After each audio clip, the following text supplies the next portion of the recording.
All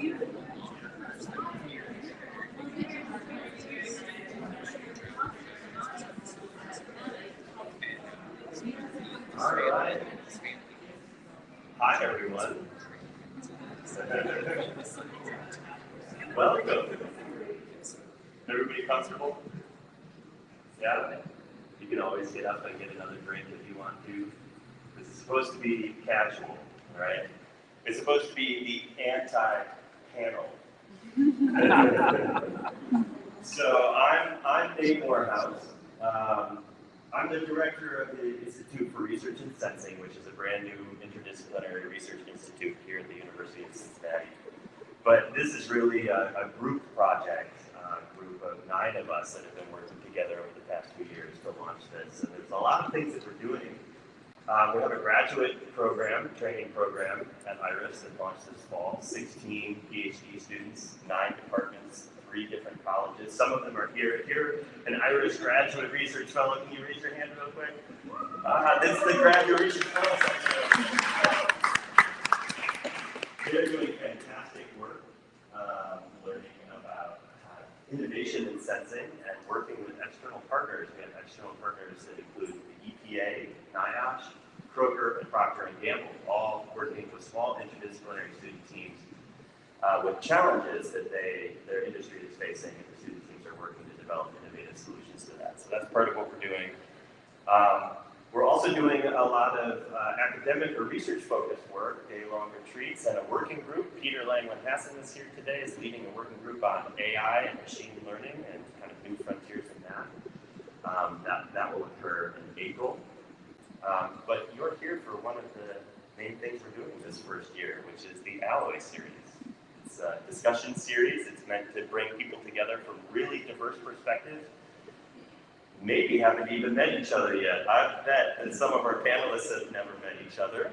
All right. The idea is to create collisions between perspectives, to throw sparks, to think about ideas, to be surprised by new perspectives.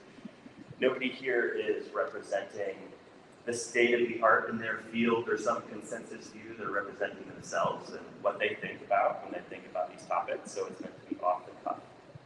And we're doing 8 of these each year for at least the next 3 years. We're trying to set them in strange and unusual and inspiring places around town.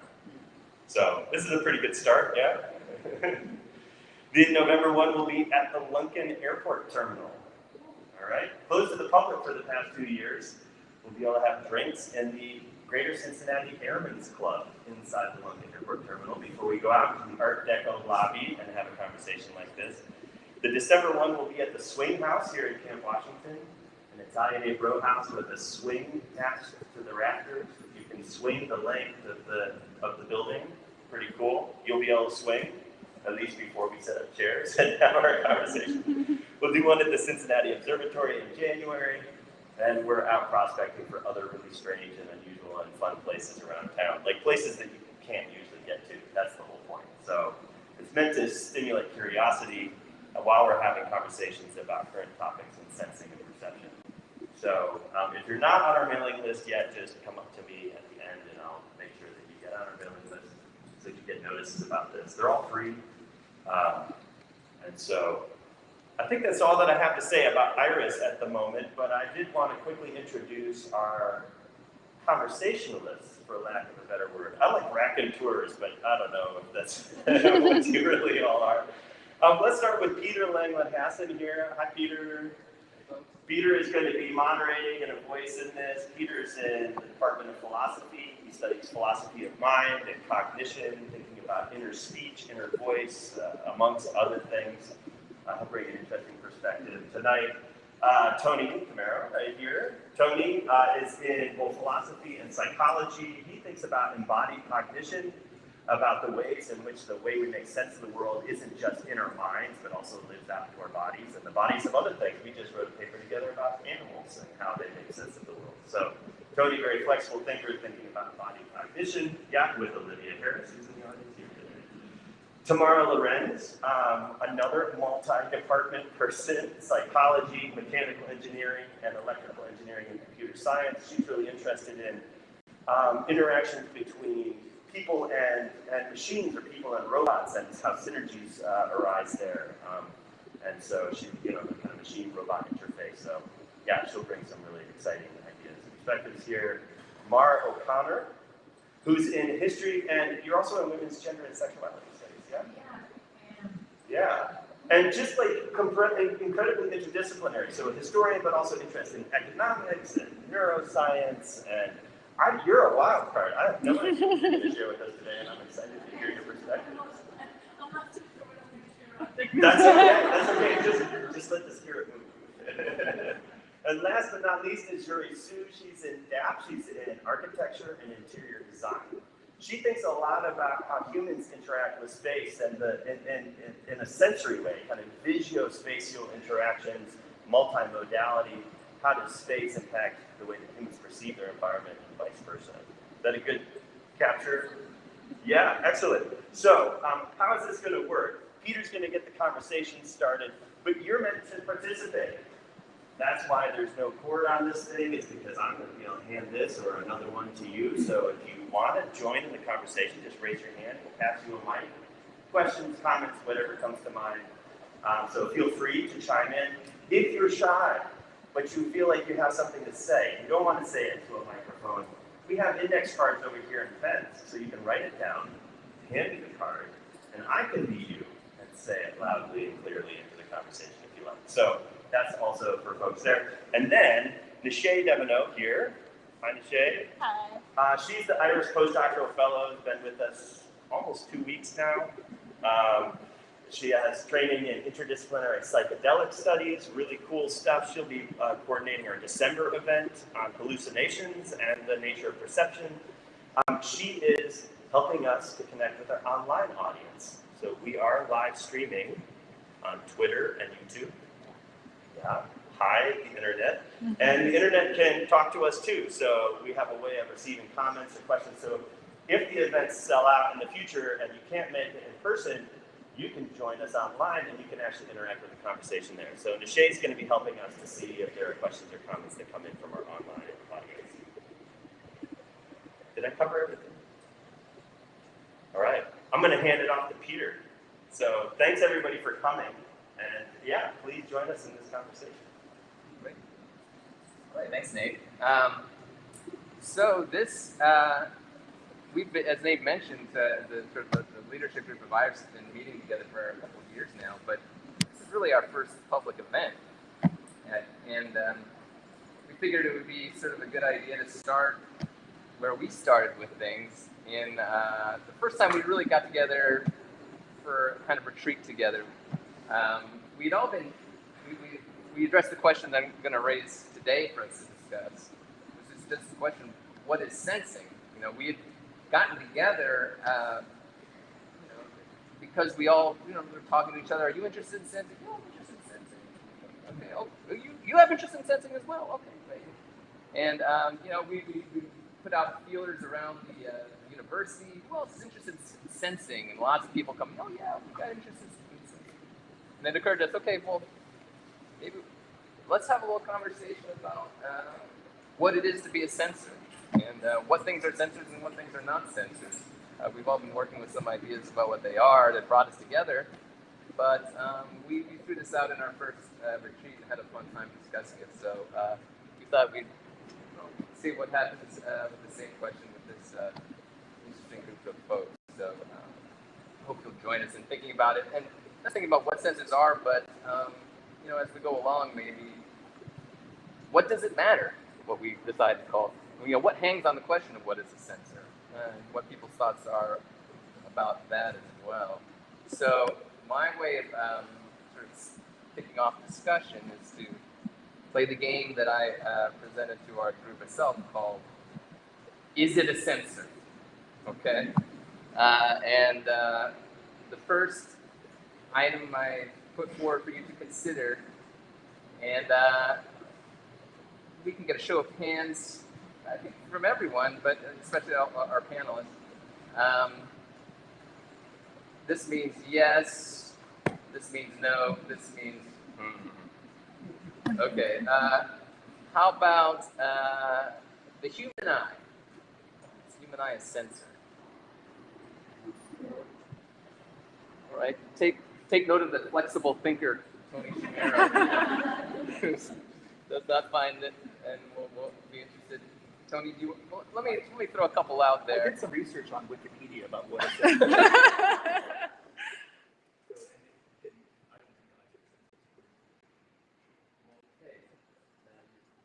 Rule 1 from third grade research is we do not check Wikipedia. But that's the what- one. You can look anywhere else on the internet if you're in elementary school. That's what Do we not philosophers look at look at Wikipedia. Why? But you know. Okay, is that your only reason for not including the I? Is that as a sentence? Okay. All right. There's more to the story. Tony will come to. How about a thermometer? An old-fashioned thermometer with the mercury in it. Oh. Okay, I see. Anyone want to come? Joori, I see you didn't raise your hand for that one. So when I received the email about what is sensor, I started to think about what is sensing and then a sensor. So first thought about sensing itself, and sensing itself is the first step of the communication to me. The communication is there, but without sensing, communication cannot happen because you cannot really gather information and understand. So it's the first step, but when it comes to sensor, I was able to think about several components, and I decided to say that something is not a sensor. So according to my definition, maybe it's wrong, but my definition. So it should consist of detector. Okay. So a thermometer and measuring rod, those are detectors. Okay. So detectors are the ones that you recognize something. Okay? And data. There should be a data. Information gathered through the detector. And communication network that delivers the message. And then lastly, algorithm, but it's debatable whether we can include algorithm as part of the sensor or not. But even if it's not included, I think that it is very close to the sensor. So the algorithm is a design or a way that it decides whether what kind of result, what kind of action, what kind of thing will happen or when it should happen. So Let's stick with our simple case first, Right. before we get ahead of ourselves. Based on my category, thermostat. So you have the eye as a sensor, but not the thermometer. Right. The thermometer you were pointing out detects things, Yeah. but detecting things, and it has a readout showing the amount that was detected, but that's not yet enough to be a sensor for you. Does anyone have thoughts on who did want to hold the thermometer as a sensor? Does it, thoughts on? I'm kind of on the. Oh yeah, you're not sure about the thermometer. I do agree that it has to detect something, but I think it does. It reacts to the change in the environment. So it does detect something in some way, and there's a reading, there's a scale attached to it. Mercury as certain height. So in that sense, it reacts always the same way. But then there's the program like, yeah, but then you need another intelligence to make sense of it. Okay. So they sense that a child, in my case, a grandchild, has a fever. You put your hand to her head and you say, oh, and then you take the temperature. So I think it's, it's not always as accurate, but if you you know, if you felt enough, what a warmth that is from a feverish head, you can tell that. Because I also looked things up. I couldn't come here with that. I think you're gonna Google it. No, I didn't Google anything. I just was, you know, because I looked in the dictionaries, several of them, because this is what I do in my non-existent spare time. I'm a word person, so I like dictionaries, no, seriously. But that's what I was sensing. I sense Amalia has a fever, so let's take her temperature. And so yeah, I can see that though. I mean, it's kind of, you know, it's just, I mean, I still think you can sense it, you know, how do you know to raise your heat? Well, look, it's 66 in the room, is it chilly? You're gonna, you know, so there is a way in which it senses, like you said. Does anyone think that the mercury thermometer is not a sensor, but maybe an electrical thermometer is a sensor? Okay. Okay. I think Audience on this, or or were we? so. Yeah. Can I put Please. an idea forward of different orders of sensing? So sensation is bringing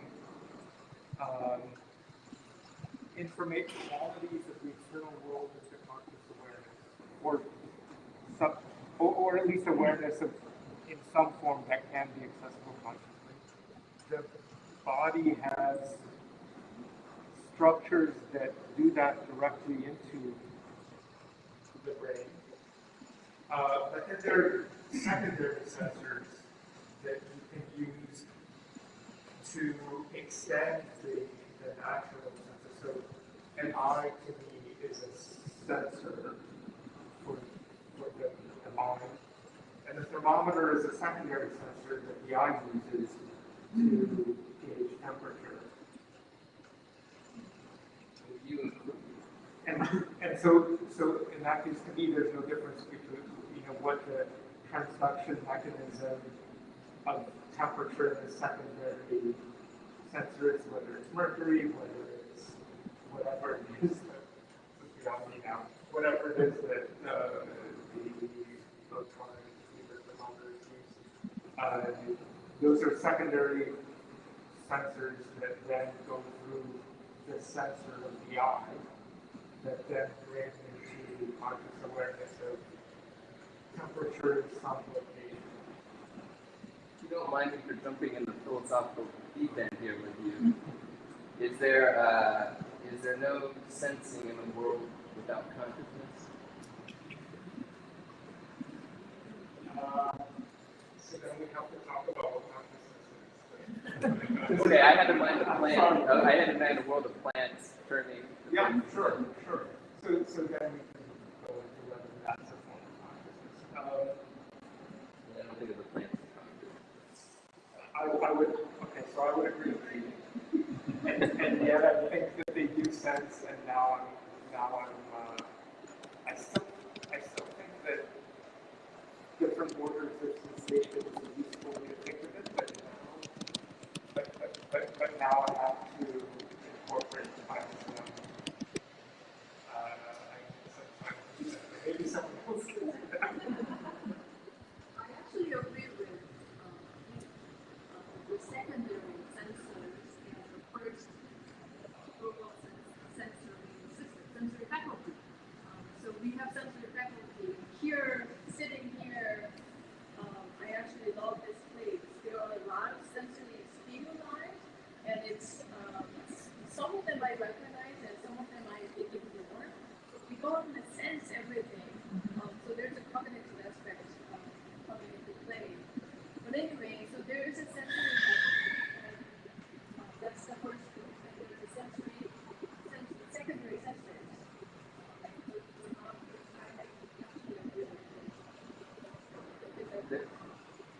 There are a good number of people who know a lot about brains here. We wanted to ask whether a neuron is a sensor. I think so. There are sensory neurons that transduce events in the environment into a language the nervous systems are sent to. We call those sensors, but neurons have generally for a bunch of different types of sensors. neuron that gets synaptic input sends this neurotransmitter comes from another neuron if there's synaptic connection. I mean, by that virtue, any signal transduction cascade in any cell is a sensor. You know, sensors are just all over. No, that was divine.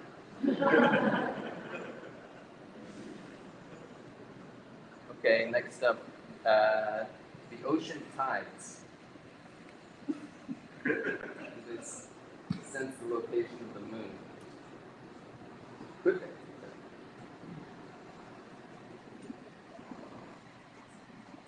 Oh, thank you. We gotta, yeah, let's get it. So, hands. Ocean tides as a sensor. All right. A lot of people. Okay, yeah, let's hear from folks who want to make the argument for the tides.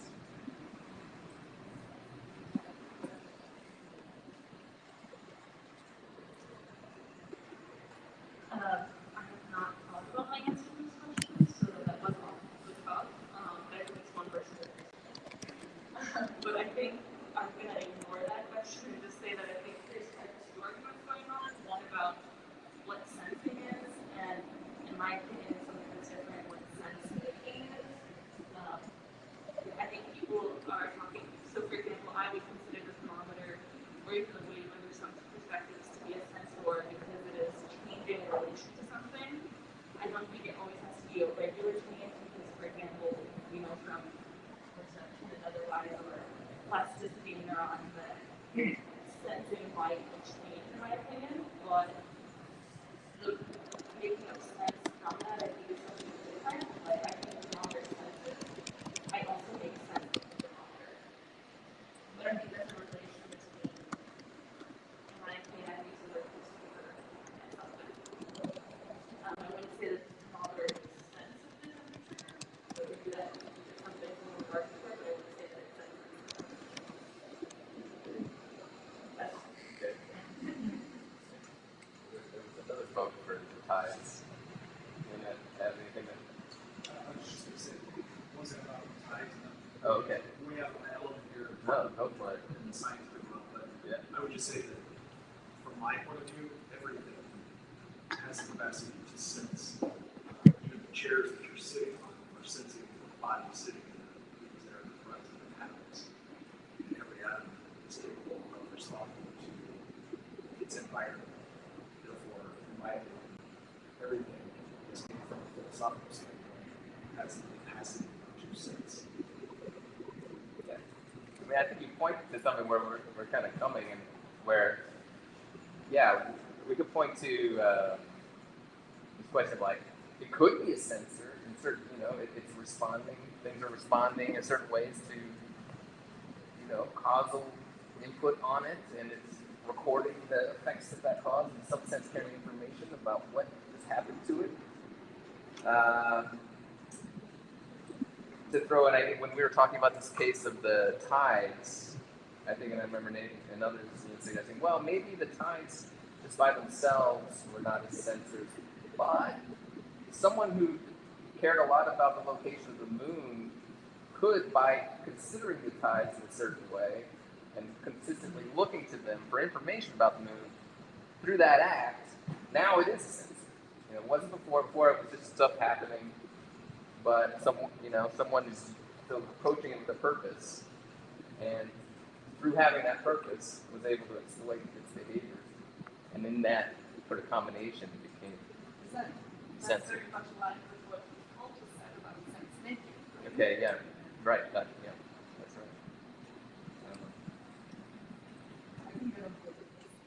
right. You can go for it.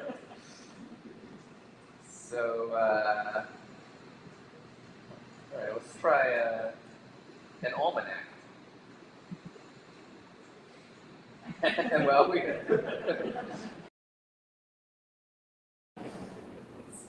yeah, we're not getting hands up. What's the problem with the? What is the problem with the almanac? No one wants to call it a sensor. It does not transform anything. It's got a lot of information about things. Yeah, but it doesn't do anything. There's nothing happening. Does it doesn't respond. The physical environment, as a book, it might respond, say, to humidity or something like that. Consider it in that context. Instead of as an almanac, but as a book that might age and turn yellow. But then the question would just be, it's like that would just be, what is an age instead of is it an almanac? Then you're kind of answering the question that what is a book or what is a page, what is a paper, not what is an almanac. It's a humidity sensor, but all that stuff about rain, the level of rain in Santa Fe and stuff, it's not sensing that. Now I have to come up with something that's special about an almanac that responds to it. Almanacs usually have like pages of flags, right? So through time the colors might fade in a way that But it's not even used in the same way of what we've discussed before, right? Like you could use the pages to see, to assess the humidity of the air because they react in a certain way, maybe. But in itself, it doesn't do anything to give you information about the environment. It gives you higher level information about what might happen if you're able to read, right? I don't know, I think.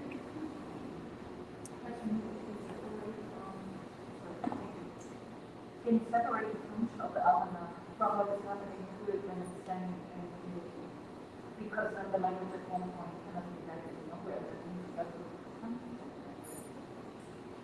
Sorry, I only understood half of it. I said it is an almanac, sending it to the environment.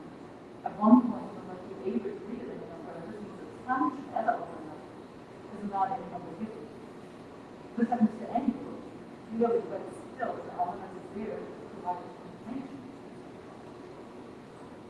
So I would agree, I think it's not. Well, I was thinking of the almanac, at least, and it's, you guys are completely right, there's different ways to think of how it might be a sensor. I was thinking of just like, does it sense all these levels, the amount of rain in all these different cities just by listing it? And, tomorrow was sort of like, it's not doing anything in the right way. So with that in mind, let's get everyone's vote on binoculars. Are binoculars a sensor, and able to sense things across the room more easily? No one's going for binoculars. A microscope? Yeah, I Okay, all right. Microscope? no, I did it first even with the binoculars. Okay, sorry, I'm missing more. Well, let's But I'm not. It just because, well, I mean, it's it extends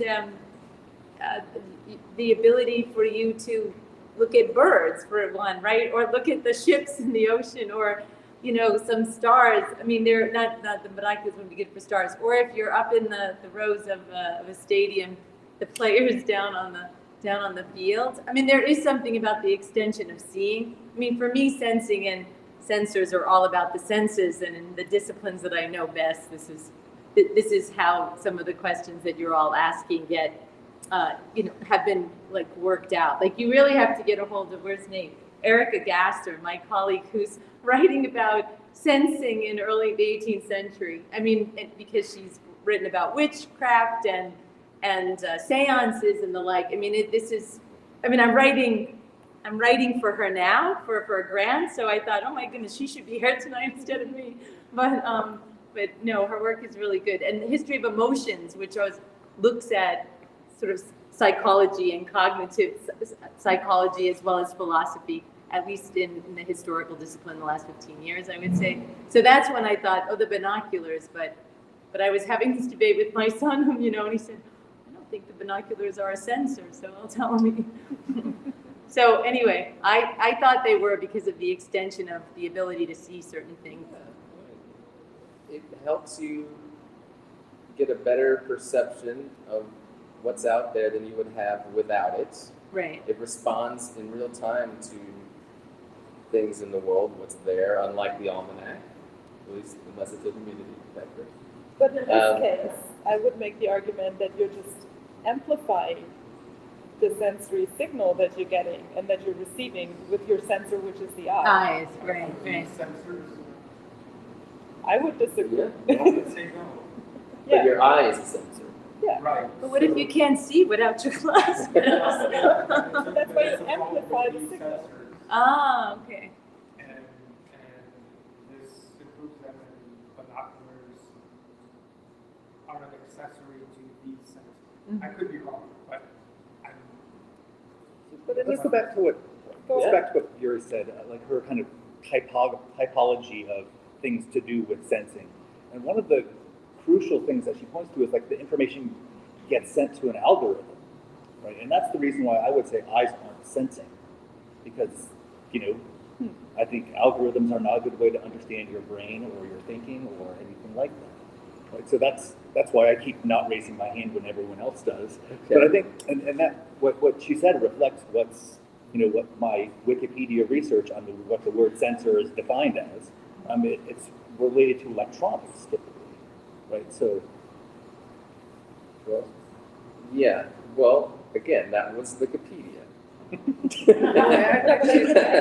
I mean, if you look at the physiology of an eye, then it is not actually, it also works like binoculars, right? It's That's what I was lenses. gonna say. What is the eye doing that the binoculars is not doing? So, listening to all the perspectives, it's really fascinating.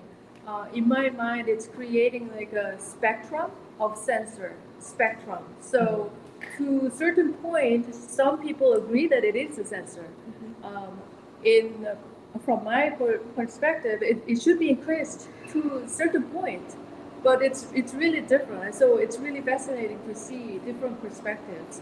So still, I feel that there is a detector and data and a communication stream and the algorithm. Distinction of the algorithm is so critical because it's the decision-making process. As you go further down to the detector, it doesn't really have any ability to make decisions, what to collect, what to keep, and how you react. So it was very helpful discussion for me to create this kind of a spectrum in my mind, which I didn't have before. So thank you. Let's raise you're mentioning algorithms. How about when you start to type something in the Google search field and it guesses what you were about to type? Okay, it's electronic, it's an algorithm. Is it sensing your desires to search? Is that It's habit more than desires, I would say. I mean, would never say granted, it's desire. noisy. It's not imprecise. It's imprecise. It often guesses wrong, but there can be sensors that are not very precise or accurate. And you can imagine them getting much more accurate in the future. The more you're willing to share with them, right? Probably can get pretty good at guessing what you're about to type. Right. Okay, Tony's hand's gone up. I mean, again, given what I've decided I'm going to say as a sensor for today, that fits, right? It kind of detects your activities, and then it passes information on to an algorithm which responds in a particular way to it, passes it through other electronics. I mean, that's again what Merriam-Webster and Wikipedia told me, and that's what I'm going to go with. But so I think that is sensing what you're doing in this kind of technical use of the word sensing. I'd be curious to hear from the audience if people have thoughts on this kind of case, because if you're wondering at all, okay, this little quasi-philosophical discussion about sensors is all very interesting, but what does it matter at the end of the day what we call a sensor? One place this seems to come up for me is, are we comfortable, on one hand, we might be comfortable giving information out, it might help them suggest something useful to us. Less comfortable with the idea that our minds are being sensed? I don't think that it's our minds being sensed when we are typing into the Google search bar. I think it is making a prediction, not necessarily a sensation, but a prediction based on your either previous patterns of searching or the general world public's previous patterns. If everyone's searching a similar topic and you start to use the same words, it's going to predict what you are about to post. But I don't think that that is necessarily sensing what you are thinking.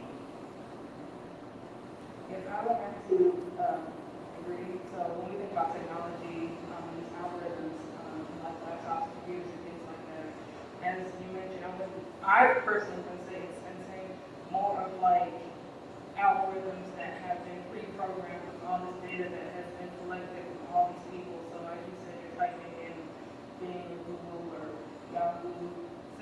I would not say it's necessarily sensing, but it is kind of running this algorithm to, as he said, or they said, I'm sorry, to kind of predict or kind of guess what it is you're typing. I believe we've all done it when we're typing something and we don't finish, and there are a whole bunch of options that pop up. That's again that pre-programmed data that's been put into this algorithm. So I would say it's more of like kind of on the lines of just, I wouldn't need to say prediction, but kind of straddles the fence with that a little bit when we talk about algorithms and AI and machines.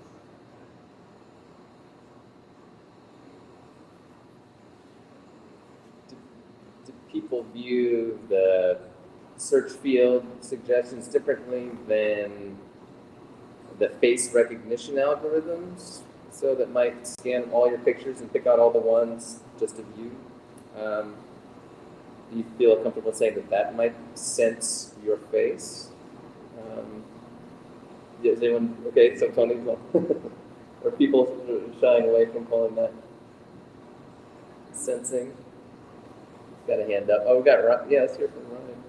I would say that's more on the lines of sensing because you have this face recognition, I guess technology algorithms that are sensing for like specific features of one's face or specific like markings, and then putting together whatever this recognition is to identify you as a person. So I would say that's more on the lines of sensing because it's now looking for something that's very specific. And again, we already have this, as we're all very, I'm sure very tech savvy, all the information that we put out there. So it would be rather easy to say, oh, okay, I recognize this is Dominique, but recognizes this is Dominique. I can sense something and then kind of put that picture together. So how would you suggest this is different from sensing and detecting features of words? Because I mean, I'm not decided on this either yet, right? It's a messy thing.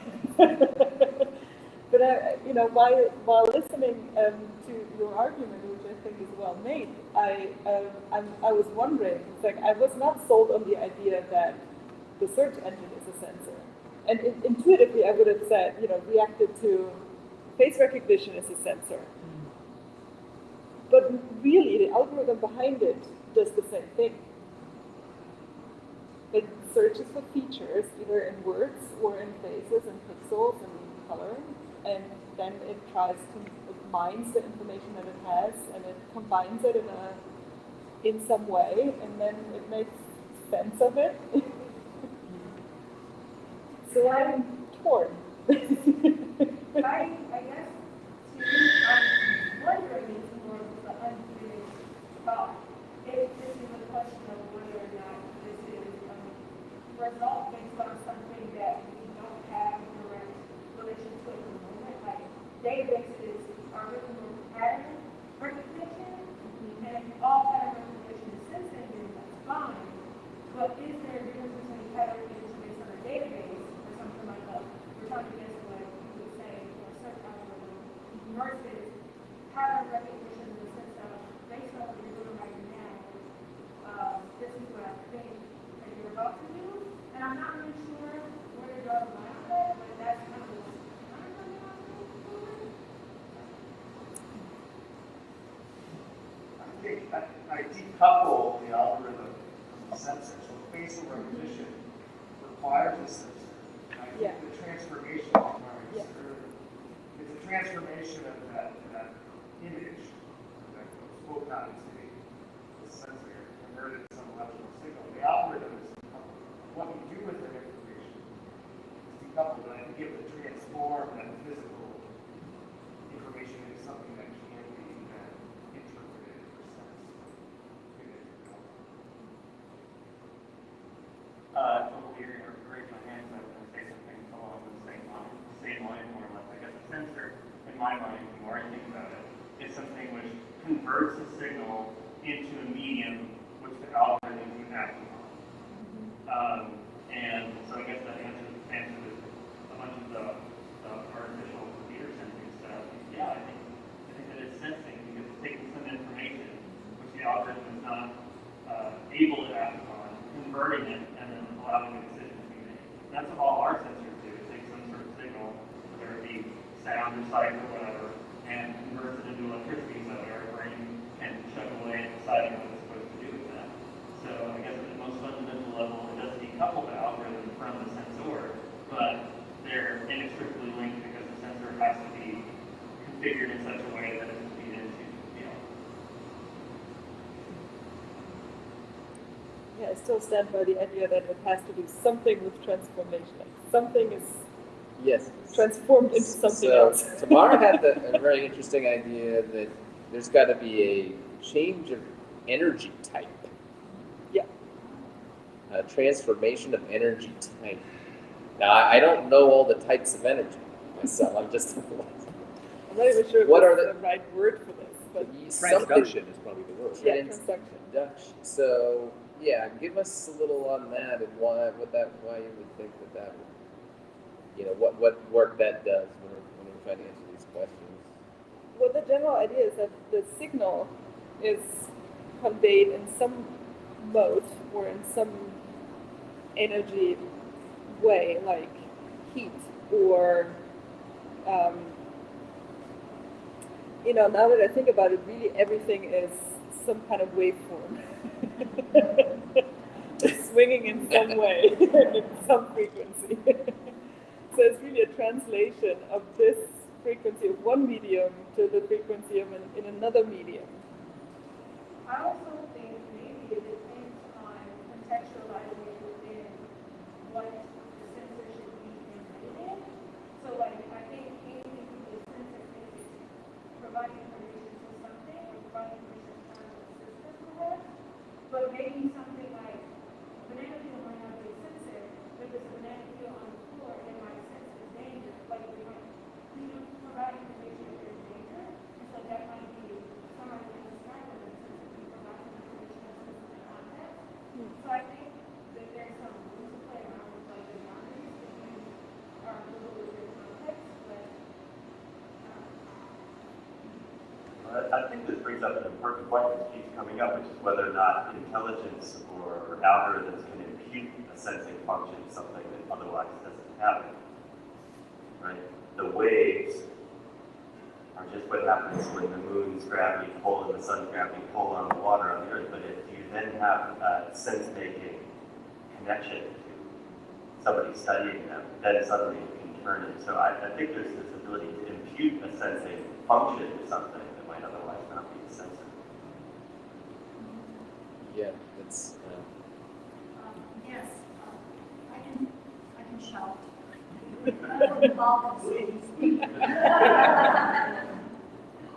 Yes, that's exactly what I was trying to, the thought that was coming to my mind is if we have a definition of sensor as something that translates different input from outside into something else, that something else has to have meaning. So we have to have something to give meaning to that, translated, whatever it is. That's why I think mercury is a sensor, because it translates the heat into a number that tells me something about body temperature as well as the algorithm. That once I input the meaning on how to discover black faces or white faces, can understand or sense better facial recognition. So the part of the meaning in understanding sensor is something that coming from outside is something that should, in my role, be taken into consideration.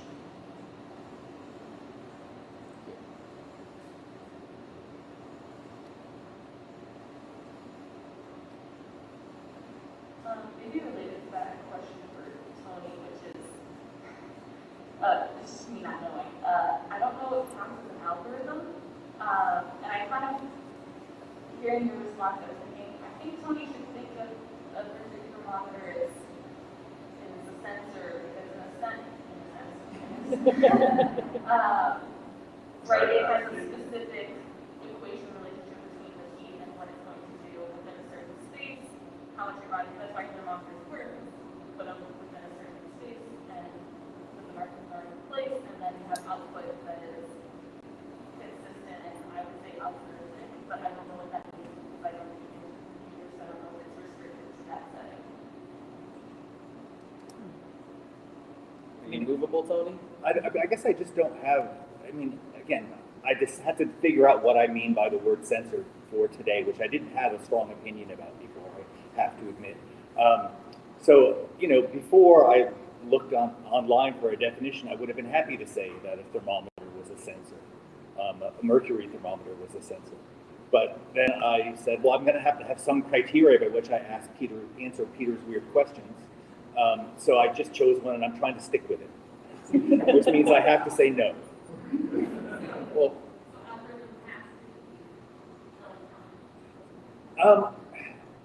so you know, I don't want this to be about my weird beliefs, but I think that the idea of an algorithm is essentially useless when talking about a biological system.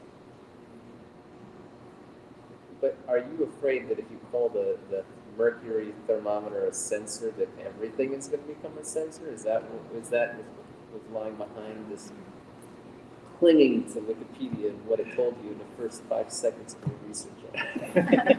It took at least 3 minutes. No, but I mean, it put it entirely, it said in the most general sense and put it in the context of electronics, right? So I figured that's how I decided I was going to answer all the questions tonight. If it had said something about, you know, transduction of information in nervous systems, I would have answered the questions differently. But it just, you know, we don't want to argue about what a word means, right? That's not very fun. So the question has to be something more substantive, and I don't know. So I decided to pick a definition and stick with it. So if you ask me tomorrow, I'll probably have a different understanding. Gotcha. I agree with Tony. Well, the distinctive function of algorithm, making it distinct from the sensor, is very meaningful to me, because it is the part that we have to recognize in developing sensors, because without recognizing the function of algorithm part, it may go in a direction that is maybe it's solving the current problem, but in the long, if you look back after 100 years, maybe you make a mistake. So what that means is a lot of people develop high-end technology and use it in a way that it can solve immediate problems.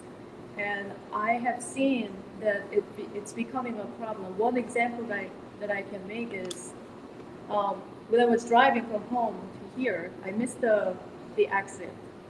And my GPS device, the app, immediately told me where to go. By doing so, I'm losing the opportunity that I can exercise the sense of navigation.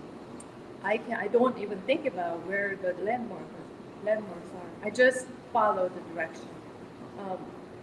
Because there is an algorithmic component, maybe attached to the sensor, well, it's debatable again, maybe not, but understanding the distinct function of algorithm is very critical. I think it's very ethical matter that we all have to be aware of. And using just 1 hour, I think it'll be a worthwhile matter that we can discuss. I very much agree with that, but that reminded me that kind of shows a distinction that I can make for my interpretation of what sensing is, which is, I think I would say that it is sticking with the transduction, right? It is transforming one sizable entity into something else. So it, like with a thermometer, it would transduce the heat in the room into an elongation of a material. And so this is then something that an algorithm can use or a scale can use. So it is something that provides a new mode of information that is measurable in a different way, or can be, carries information in a different way, so that then an algorithm or a scale or an interpretation of some sort can come in and make use of this information. Yeah. But I think the sensing itself, for me, is this making available of information in a different form. It totally makes sense. When you think about the eyes, it's receiving only the light, and the light turns into electric impulses. Exactly. And the optic nerve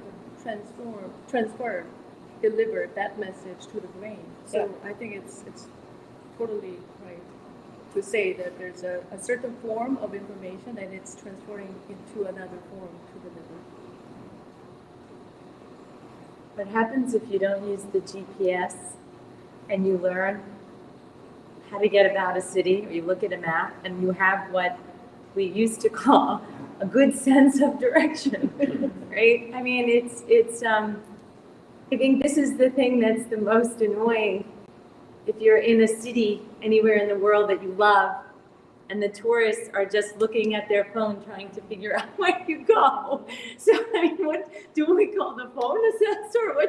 The GPS is a sensor? I mean, it's like our sense of direction, what about that? So what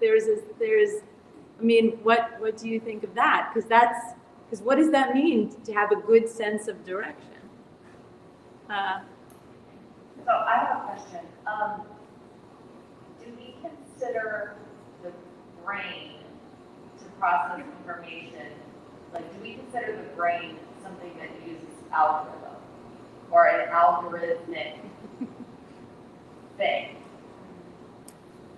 Some people do, some people don't. It's a dangerous question to ask. Right? So, I feel like as I'm sitting here thinking, I feel like for some reason that makes a difference to me. If we consider the brain to be algorithmic, then I think we're arguing a moot point almost. Because if the brain's processes are algorithmic and so are electronics, then I don't really see the difference between how the brain processes something versus how electronics process something. But and I'm not a scientist, I'm just Tamara's neighbor.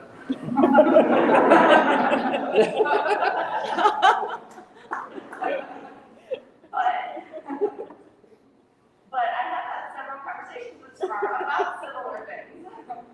But to me that makes a difference. If the brain is algorithmic or not seems to make a difference. And I think that may be kind of what you were kind of saying as well. If I'm hearing your question correctly. Yeah. So some of the artificial neural networks that are used to in facial recognition technologies and things like that are said to be modeled on the kinds of connections that hold among populations of neurons. And so, people do make that analogy really strongly and say, not just are they both doing algorithms, but they're doing them in very formally similar ways. And that's kind of how they came up with the idea of artificial neural networks. Now, there are movements in cognitive science that say, no, that's not the right way to think about what's going on in the brain, and you guys feel free to speak to that, but you're certainly right that I agree with Tamara's neighbor but not tomorrow. That certainly things do seem to clarify if we are comfortable thinking about artificial neural networks and actual neural networks working in much the same way. Peter, are you saying that phenomena can be modeled in effect? That not only is the modeling of it an algorithm, but what you model also is an algorithm? Well, they could both, the model and the thing modeled could both be algorithms. Model a hurricane. I've been sitting here wondering now whether a hurricane is a sensor anyway, but you can model a hurricane based on various natural processes.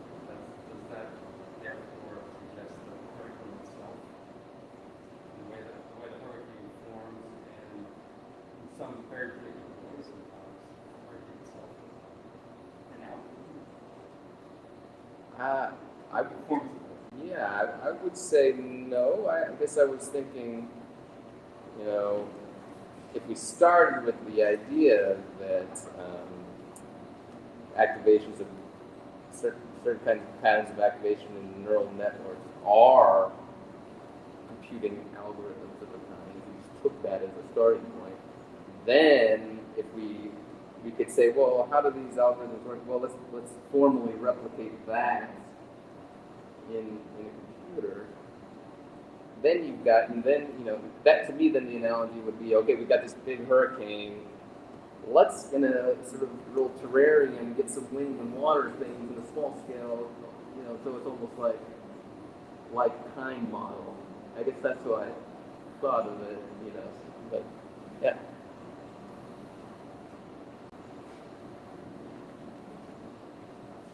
I think I'm going to refer back to your question and saying, like, do you think the brain is being algorithmic? I would say so. I would consider that specifically in my life aspect when we think about, for example, looking at signs, right? So I work as a form sensor looking at signs, and then our brain uses its biological algorithm to ascertain what we're looking at, kind of process like things like that. I would say that it's personal algorithm. I would even go further to say, like, even using the body network would be totally algorithmic. We think of like blood flow, for example. Like, it gets an injury or a so the body doesn't like, oh, okay, there's obviously an injury assistance that's an algorithm being that blood flow there, so I learned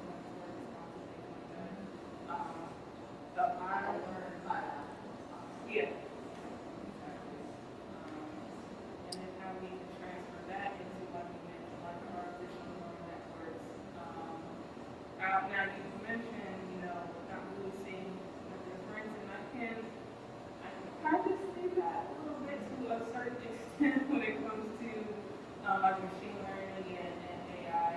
I do a little bit with machine learning myself, so I would say certainly with neural networks are playing from brain aspect, of course, but again, you know, I think Peter mentioned it earlier, there are just some things still that we don't know, we haven't really worked, or we have worked, but have not found an answer to kind of transform from biological aspects or artificial aspects. I'm not going to talk about the brain at all. Because I don't really know how. Thank you to my partner. But I will say that I wonder if, I keep coming back to this prediction versus implementation idea, and I wonder if we're thinking in terms of something being able to predict an outcome. Is that sensing or is that just a good guess versus something that's just amplifying the relationship that's already present and consistent?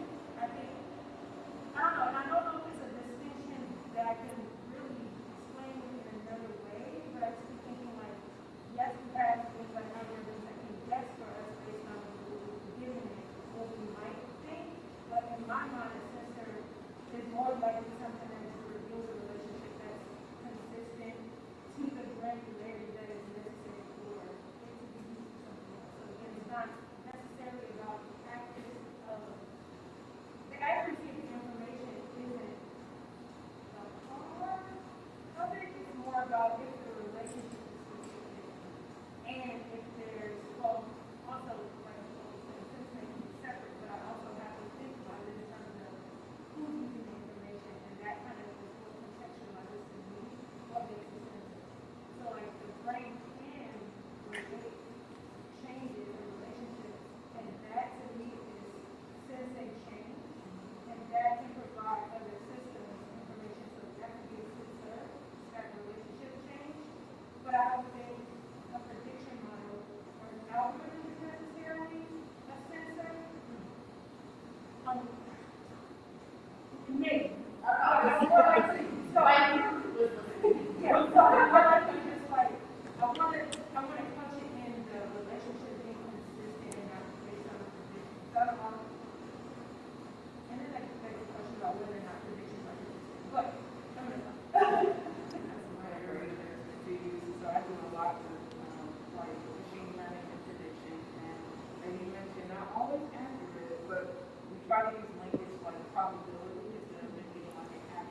So where I kind of come from, I appreciate both of the ladies' contexts because I've kind of bought into this.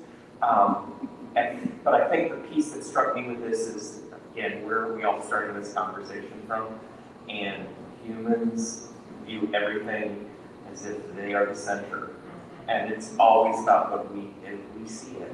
And so as we kind of have gone through this about pieces, the detectors, and I appreciated, I can't remember anyone's name, but the DAA professor's context, that there are pieces that are used and so forth. And I'm happiest to use, I think it was Maura's, that was transfiguration of energy or something like that. I think that's almost the best term I can come up with, because where it struck me with this is, so we said what humans do, and that's what we know we do, whatever the biological sequence is. We talk about machines, and we're using the word algorithm, and we argue whether the biological solution and the machine solution is the same. But one of the things that struck me is, what about the other living things that don't have brains, but they sense? Plants sense, cells seemingly sense, because how do they exist? How do they, how does the plant, what does the plant do when it reacts when it knows there's no rain? What does it do when there's fungus? What does it's, you can't say it's a brain necessarily. You can't say it's a machine, but somehow that collection of cells has realized that through pattern and genetic and growth and evolution to process something and adapt, typically to survive. And sensing for most of us has been here so that the living entity survives. And so I've been love this conversation, but I've been using these two ladies very much to kind of get my mind more open than I thought I'd be. Yeah. I think what you said kind of raised a connection to the point that was being made about, you only have a sensor given someone's purpose of using it to get the information. So there has to be this purpose involved, and maybe if I made it my purpose to judge the moon by the tides, then the tides are a sensor. But you raise these cases of like, what about the cell? And or the little paramecium that's like detecting things, and we want to call it sensing. Another place it can get its purposes from are, from its evolutionary history. And so sometimes people talk about what the purpose of, the aspect of it that allows it to detect things is that it comes from the fact that it's doing that enabled it to survive and thrive in its environment. And so we can say for that reason it has the purpose of detecting these things, even though there's not perhaps an intelligent being who decided to treat it as a sensor. So it's just like another way of bringing things into the realm of the sensors. Yeah, so one of the things I think about, I think this has just come up, this idea that we need to think about our categories, right? We don't want to just think about humans and machines, maybe we're thinking about other things. I think, and here's where I need to say I'm an anthropologist and an archaeologist, so coming at it from that perspective, we can't have humans as one bucket, right? That doesn't work at all. And I know we're not looking for consensus here, so we're already entertaining lots of perspectives, but I mean, if we look at people across time and space, we have radically different models of how the world works and understanding people's relationships with other things. I work in the Maya area, and so there, we are not thinking about humans being centered in terms of their relationship with what we might consider to be inanimate materials, right? So really different model of how humans and other materials interact. And when Tamara was giving us this sort of throwing out this possible idea of translation of energy, right, which I thought was sort of playing with that with different examples from my kind of academic world, I thought, yeah, man, for the Maya, the great example of that is dreaming, right? That one of the ways you interact with the world is that your ancestors give you dreams, and you do that by putting yourself in proximity to the remains of the ancestors, so you sleep in places near where your ancestors' remains are located, and they will then translate their knowledge and memory and energy into the dreams that give you kind of material direction in what to do, which is like wildly different than what we're talking about, but makes me think some of those characterizations could be really useful to us looking not just from our kind of modern Western scientific perspective, but maybe we have to stay very open to how that manifests. Thank you. I do have a question from online that I just wanted to get out there. Is the Earth traveling around the sun a sensor? Or could it be? What would it take for it to be a sensor? Well, he would say yes. Okay. What's it sensing? Gravity. Rock, to me, a rock is, if we all put our hand on the floor right now, like we are interpreting, we are doing the sensing, which is adding the intelligence. Yeah. But if you back out the intelligence, the floor is a sensor. Because it is taking on it's being affected by its environment. A rock outside is being affected by the sun, by the cold, changes temperature. It doesn't know that. But animals know that, as well as humans. So we're doing this. Well, now that we've panned out to the very Earth going around the sun, maybe this is a good place to pull the conversation in. I think we've done our time. I've certainly enjoyed talking with you all about it, and I think my thoughts are more complex, if not clearer, for having done it. So thank you to everybody. Thanks to our panelists. And thanks to